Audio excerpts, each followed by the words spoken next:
முடிந்தால் எங்க நாட்டில் கால்வை திணறிப்போய் நிற்கும் ட்ரம்ப், பிளான் பியை இறக்கும் ஈரான். மத்திய கிழக்கில் மோதல் 4வது வாரமாக தொடரும் சூழலில் போர் நிரந்தரமாக முடிவுக்கு வருவது போல தெரியவில்லை. இதற்கிடையே அமெரிக்க படைகள் நேரடியாக ஈரானில் களமிறங்கினால் அவர்களுக்கு பதிலடி கொடுக்கும் வகையில் சுமார் 10 லட்சத்திற்கும் அதிகமான ராணுவ வீரர்களை ஈரான் ரெடி செய்து வருவதாக தகவல் வெளியாகியுள்ளது. கடந்த பிப்ரவரி 28ஆம் தேதி ஆரம்பித்த மத்திய கிழக்கு மோதல் 4வது வாரமாக தொடர்கிறது. கமேனி மரணத்திற்கு பிறகு இந்த மோதல் முடிவுக்கு வரலாம் என எதிர்பார்க்கப்பட்ட போதிலும் போர் முடிவுக்கு வராமல் தொடர்கிறது. இதனால் மத்திய கிழக்கு பிராந்தியம் முழுக்க பரபரப்பு நிலவுகிறது. சர்வதேச அளவில் பாதிப்புகளும் எதிரொலிக்க ஆரம்பித்துள்ளது. இது ஒரு பக்கம் இருக்க, ட்ரம்ப் 10 நாட்கள் போர் நிறுத்தத்தை அறிவித்துள்ளார். பேச்சுவார்த்தை நடந்து வருவதாகவும் அதுவரை 10 நாட்கள் தாக்குதல் நடத்தப்போவதில்லை என்றும் ட்ரம்ப் குறிப்பிட்டிருந்தார். அதே நேரம் ட்ரம்ப் எப்போது என்ன செய்வார் என்பது யாருக்குமே தெரியாது. ஒரு பக்கம் இதுபோல போரை நிறுத்துவதாக சொல்லிவிட்டு மற்றொரு பக்கம் தாக்குதலை ஆரம்பிக்கவும் வாய்ப்புகள் அதிகம்.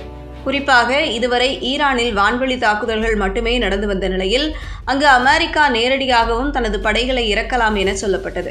இதற்கு பதிலடி கொடுக்கும் வகையில் சுமார் 10 லட்சத்திற்கும் அதிகமான ராணுவ வீரர்களை ஈரான் அணிதிரட்டி வருகிறது. அங்கு ராணுவத்திற்கு ஆள் சேர்ப்பு மையங்களிலும் அதிக அளவில் இளைஞர்கள் குவிந்து வருவதாக தகவல்கள் வெளியாகியுள்ளன. இந்த படைகள் முழுமையாக ஒழுங்கமைக்கப்பட்டு போருக்கு தயாராக உள்ளதாக தெரிவிக்கப்பட்டுள்ளது. இஸ்லாமிய புரட்சிகர பாதுகாப்பு படை மற்றும் இராணுவம் என இரண்டிலுமே பொதுமக்கள் ஆர்வத்துடன் திரள்வதாக ஈரான் செய்தி நிறுவனங்கள் செய்தி வெளியிட்டுள்ளன.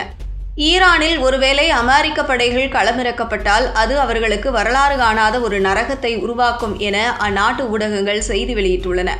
அதே நேரம் மத்திய கிழக்கு பிராந்தியத்தில் அமெரிக்க படைகள் தொடர்ந்து குவிக்கப்பட்டு வருகிறது.